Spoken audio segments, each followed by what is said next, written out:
ಮಧ್ಯಮ ವರ್ಗದ ಜನರಿಗೆ ಚೀಪ್ ಅಂಡ್ ಬೆಸ್ಟ್ ಆಗಿದ್ದ ಬೈಕ್ ಟ್ಯಾಕ್ಸಿ ಇನ್ನು ಮುಂದೆ ಬೆಂಗಳೂರಲ್ಲಿ ಸಂಚರಿಸಲ್ಲ. ಈ ಸುದ್ದಿ ಆಟೋ ಚಾಲಕರಿಗೆ ವರದಾನವಾಗಿದ್ರೆ ಇದನ್ನೇ ನಂಬಿಕೊಂಡು ಬದುಕ್ತಿದ್ದ ಯುವಕರ ಬಾಳು ಕತ್ತಲಾಗಿದೆ.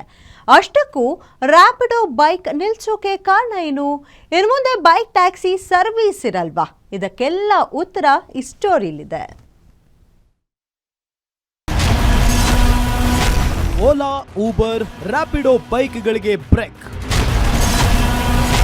ಇಂದಿನಿಂದ ರ್ಯಾಪಿಡೋ ಬೈಕ್ ಟ್ಯಾಕ್ಸಿ ಬಂದ್.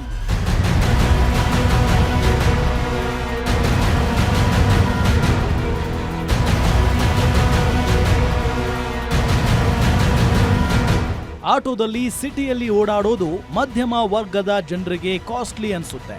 ಅಂತವರ ಪಾಲಿಗೆ ವರದಾನ ಆಗಿದ್ದು ಅಂದ್ರೆ ಬೈಕ್ ಟ್ಯಾಕ್ಸಿಗಳು. ರ್ಯಾಪಿಡೋ, ಓಲಾ, ಊಬರ್ ಬೈಕ್ ಟ್ಯಾಕ್ಸಿಗಳನ್ನ ಹೆಚ್ಚಾಗಿ ಅವಲಂಬಿಸಿದ್ರು. ಬೈಕ್ ಸರ್ವಿಸ್ ಆಟೋಗೆ, ಕಾರ್ಗೆ ಕಂಪೇರ್ ಮಾಡಿದ್ರೆ ತುಂಬಾ ಚೀಪ್ ಅಂಡ್ ಬೆಸ್ಟ್ ಆಗಿತ್ತು. ಅದೆಷ್ಟೋ ನಿರುದ್ಯೋಗಿ ಯುವಕರಿಗೆ ದಾರಿದೀಪವಾಗಿತ್ತು.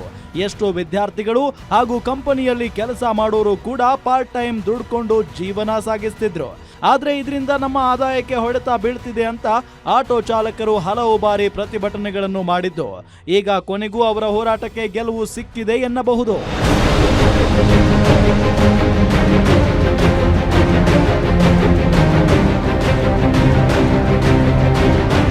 ರ್ಯಾಪಿಡೋ ಹಾಗೂ ಬೈಕ್ ಚಾಲಕರ ನಡುವೆ ಆಗಾಗ ಸಾಕಷ್ಟು ಕಿತ್ತಾಟಗಳು ಕೂಡ ನಡೆದಿರೋ ಉದಾಹರಣೆಗಳಿವೆ. ರ್ಯಾಪಿಡೋ ಬೈಕ್ ಟ್ಯಾಕ್ಸಿ ನಿಷೇಧ ಮಾಡಬೇಕು ಅಂತ ಅನೇಕ ದಿನಗಳಿಂದ ಒತ್ತಾಯ ಕೇಳಿ ಬರುತ್ತಲೇ ಇತ್ತು. ಇದೀಗ ಕೊನೆಗೂ ಹೈಕೋರ್ಟ್ ಮಹತ್ವದ ಆದೇಶ ಹೊರಡಿಸಿದ್ದು ಇಂದಿನಿಂದ ಬೈಕ್ ಟ್ಯಾಕ್ಸಿಗೆ ನಿಷೇಧ ಹೇರಿದೆ.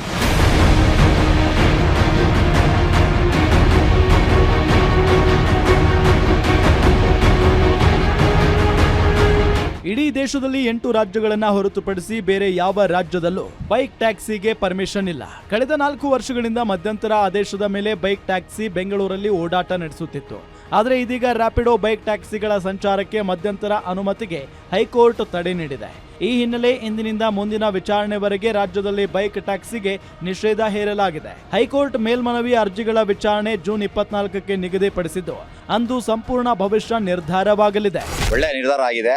ಇವಾಗ ಬೈಕ್ ಟ್ಯಾಕ್ಸಿ ವಿಚಾರವಾಗಿ ಕೋರ್ಟ್ ಅಲ್ಲಿ ಈಗ ಬ್ಯಾನ್ ಮಾಡೋ ರೀತಿ ಒಂದು ಆದೇಶ ಹೊರಡಿಸಿದ್ದಾರೆ. 24ನೇ ತಾರೀಕುವರೆಗೂ ಯಾರು ಓಡಿಸಬಾರ್ದು, ಇದು ಇಲ್ಲಿಗಲ್ಲು ಅಂತ ಒಂದು ಕೋರ್ಟ್ ಆದೇಶ ಹೊರಡಿಸಿದೆ. 24ನೇ ತಾರೀಕು ಒಂದು ಆದೇಶ ಬರ್ತದೆ ಕೋರ್ಟ್ ಅಲ್ಲಿ. ಅಲ್ಲಿ ಗಂಟ ಯಾರು ಬೈಕ್ ಟ್ಯಾಕ್ಸಿನ ಓಡಿಸಂಗಿಲ್ಲ.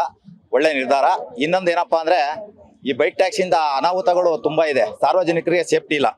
ದಯವಿಟ್ಟು ಇದು ಪರಿಗಣಿಸಬೇಕು. ಕೋರ್ಟ್ ಆದೇಶ ಹೊರಡಿಸಬೇಕು. ದಯವಿಟ್ಟು ಇದು ಬೈಕ್ ಟ್ಯಾಕ್ಸಿನ ಕೊಡಬಾರ್ದು. ಹೈಕೋರ್ಟ್ನ ಈ ನಿರ್ಧಾರ ಆಟೋ ಚಾಲಕರಿಗೇನೋ ಖುಷಿ ತಂದಿದೆ. ಆದ್ರೆ ಅದನ್ನೇ ನಂಬಿಕೊಂಡು ಬದುಕುತ್ತಿರೋ ಹಲವು ಯುವಕರ ಬದುಕು ಅತಂತ್ರವಾಗಿದೆ. ಇನ್ನು ಕಾಸ್ಟ್ ಕಡಿಮೆ, ಬೇಗಾನು ರೀಚ್ ಆಗಬಹುದು ಅಂತ ಬೈಕ್ ಟ್ಯಾಕ್ಸಿಯನ್ನೇ ಅವಲಂಬಿಸಿದ್ದ ಜನ ಈಗ ಟೆನ್ಷನ್ ಆಗಿದ್ದಾರೆ. ರ್ಯಾಪಿಡೋ ಬೈಕ್ ಭವಿಷ್ಯ ಜೂನ್ 24ರಂದು ನಿರ್ಧಾರವಾಗಲಿದ್ದು ಅಂತಿಮ ತೀರ್ಪು ಏನಾಗಲಿದೆ ಅನ್ನೋದೇ ಕುತೂಹಲ. News desk, guarantee news.